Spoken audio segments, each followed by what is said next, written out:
naman swerte. Napakabilis nga naman ang panahon. Month of July na. Ilang araw na lang. Merry Christmas. Pero alam niyo ba anong meaning ng month of July sa spiritual na aspeto? Sa feng shui na aspeto? Sa solar universe energy. Ang July kasi at tinatawag natin spiritual reset to. Paano ba nga ito spiritual reset? O kaya solar power energy? Bakit napaka-importante ng month of July natin sa ating tinatawag na solar calendar? At papaano nga natin gagawin maswerte? Nakakatawag ng opportunity, good luck, good fortune, ang month of July natin. Alam nyo ba, sa hirap ng buhay, sa hirap ng panahon natin ngayon, na importante na bawat araw, bawat buwan, sinasalubong natin to ng good luck, good swerte. Kaakibat pa rin ng sipag, tsaka determinasyon, at ang swerte sa energy ng feng shui. Kapag narinig natin ang salitang month of July, kadalasan natin, sinasabi natin, naku, bakasyon na, tag-init na sa ibang bansa, o simple naman sa isang buwan ng kalendaryo. Pero sa maraming aspeto naman ng spiritual tradition, numerology, energy practice, ng feng shui din ang tinatawag nating month of July, itinuturing natin isa sa pinaka-importanteng buwan. Bakit nga naman? Unang-una kasi ang July month, ang month ng vibration ng energy na number 7. Ano naman ang number 7? Ang July naman ang ika-7 buwan ng lunar o ng solar calendar. Dahil dito, malakas po ang koneksyon ng number 7 sa numerology bilang number. Ang 7 kasi sa numerology, wisdom, mga ideas, spiritual awakening. Marami kang connections with the universe, the energies mo. Inner reflection, pag-isip, nilang-nilay, pag-isip ng sarili, o mga divine guardians, yung mga guidance natin, yung mga divine natin, mga ideas natin, mga wish natin. Ito din ang panahon na pwede nating mag-call. Yung mga wish, mga dreams natin, posibleng mangyari, magkatotoo. Ito yung panahon na maganda para mag-reflect. Gitna na nga, 7th na to, no? Ilang buwan na lang, patapos na. Yung mga nangyari sa unang kalahati ng taon natin. Ano nga ba yung mga nangyari sa atin sa month of January, February, March, April, May, June? Binitawan na natin, kailangan natin mag-move on sa mga negative na nangyari at maka-attract tayo ng swerte. Tara, palalimin nga natin lalo ang month of July natin sa ating spiritual connection. Bakit kailangan na malalim na spiritual connection? Dahil pag tama ang spiritual connections mo, mas nakaka-attract tayo. Yung mga dreams, mga wish natin, nakaka-attract tayo ng tamang tao dadating sa atin. Tamang intuition. Ano ba parang intuition? Hindi para makita ng mumu o ng spirito. Tamang intuition is para maka-attract tayo. Ano ba tamang tao to? Swerte ba to o hindi? Ano bang business, career, industry? Ano ba dapat kong gawin? Sino ba dapat paniwalaan ko? Paano ba ako makaswerte? Yan yung mga pang-attract ng spiritual connection. At ito pong month of July natin is very powerful yan para magawa ang mga kinukul. Everyday meron tayong wish. Gusto ko maging bilyonaryo. Someday magiging bilyonaryo ako. Someday titira ako sa isang napakalaking properties. Every month ang income ko everyday. Mga 1 million, 20 million araw-araw ang pumapasok sa bank account ko. Billions ang kinikita ko per month. Alam nyo ba, ang month of July is mid-year reset natin. Ang July kasi ay parang checkpoint. Sine-check niya. Ang mga buhay natin sa buhay natin, 6 na buwan na ang lumipas na. Ang January, February, March, April, May, June. At 6 na lang na buwan, few months kasama na July, 6 na buwan na lang bago matapos o bago natin salubungin ang Merry Christmas. May natitira pang mga ilang days, months, time para sa matapos ang year na ito, kung ano mang year kayo dito. Dahil nasa gitna na tayo ng tinatawag nating calendar year. Marami sa mga spiritual practitioner ang tumitingin ng month of July bilang isang energy reset point. Ito ang magandang panahon para mag-release ng emosyon. Ano ba ito release emotion? Yung mga past na trauma mo sa love life mo, yung excess baggage mo sa past relationship mo, sa past family issues mo, yung mga drama mo sa work mo, drama mo sa isang tao, yung mga away ng isang tao, kailangan na mag-let go. Ang month of July, minsan may mga bagay tayo na wag na, alam mo, anong mantra ko dito? I-consider natin, isipin natin lagi kung paano tayo na-treat ng tama ng taong to. Walang perfectong tao.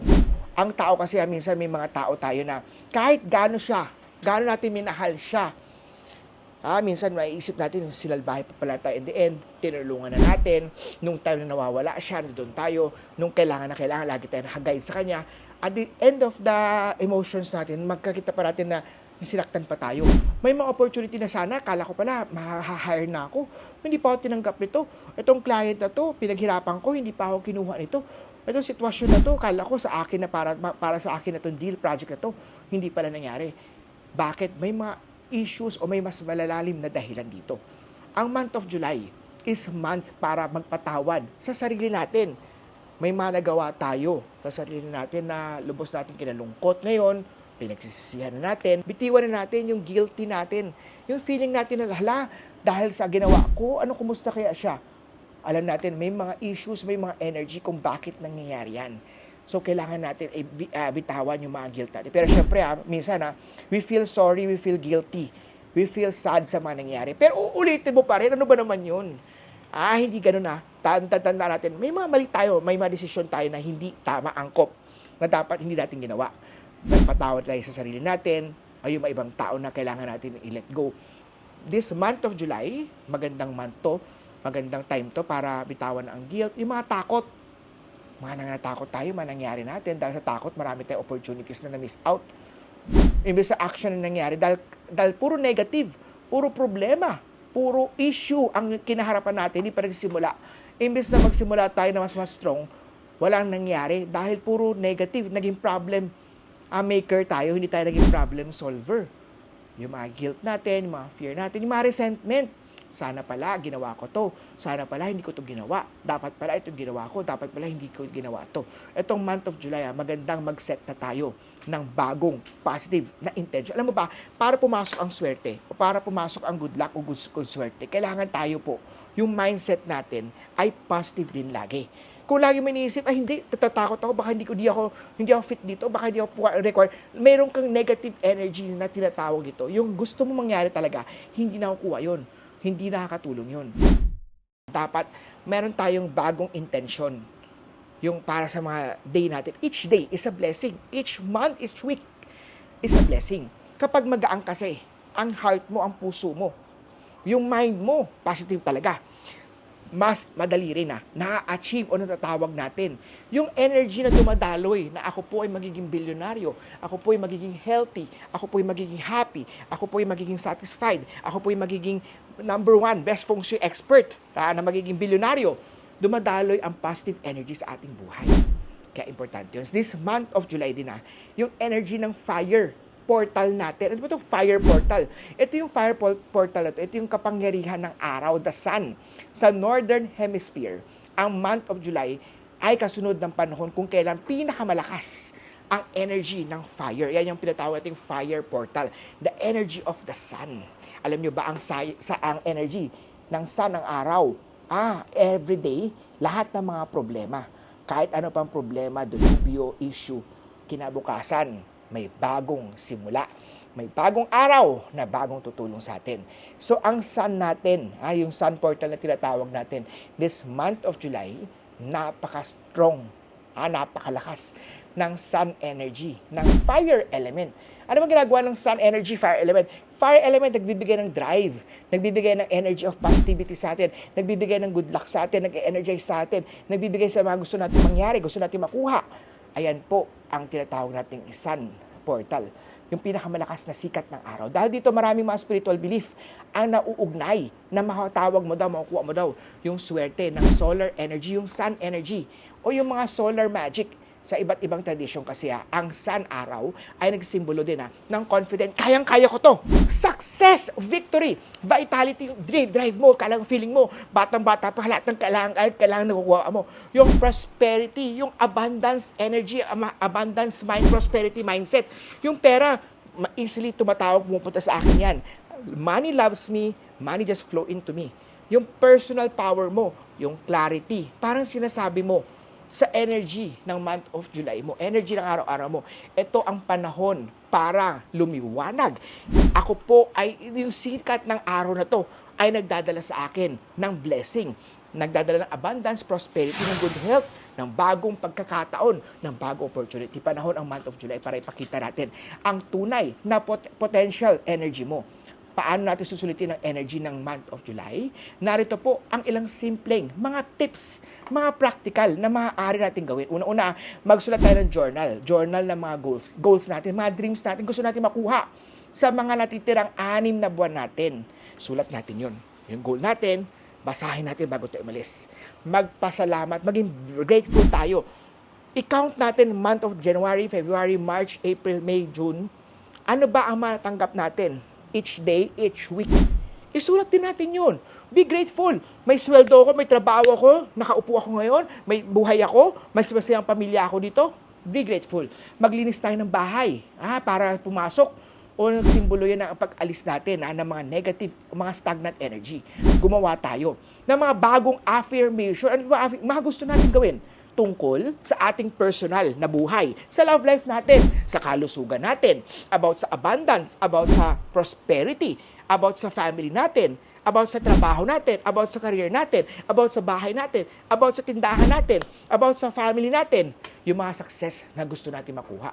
Maglaan tayo ng ilang minuto every single day, every morning, upang magpaaraw dahil yung sun energy ay nagtatawag, nagre-reflect sa atin ng bagong beginning, ng bagong energy para tayo ay swertihin. Ay, yung mga susunod na akbang natin. Ano ba yung pinaka-bottom line ng month of July natin? Itong month na to ay dapat maging pasasalamat sa kalendaryo na paaraala natin na kailangan natin huminto. Slow down. Pahinga muna tayo. At muli tayo ihanay ang ating sarili sa ano bang goal na gusto natin makuha. Kung naniniwala ka sa numerology, sa feng shui, sa spiritual symbol, o ginagamit mo lamang ito pang inspirasyon sa buhay mo.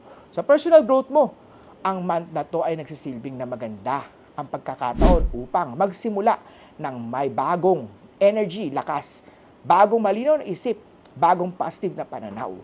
Ako po, si Master Hans Kua. At ito po ang aking feng shui guide araw-araw. Marami akong mga feng shui video.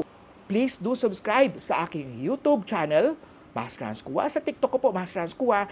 Facebook, Hans Kua. Pangalawang Facebook page ko po, Master Hans Kua. Pangatlo po, Feng Shui Master Philippines. Pang-apat na page ko, Tarot Reading Philippines at Hans Nation. Instagram, TikTok, Master Hans Kua. Paano? Hanggang dito muna sa ngayon. Maraming salamat sa pag-subscribe. Bumisita sa store ko sa Cityland Shaw Tower, Shaw Boulevard, Mandaluyong City, para sa gabay, patnubay mula kay Master Hans Kua. Like, share, comment, and follow. Salamat po.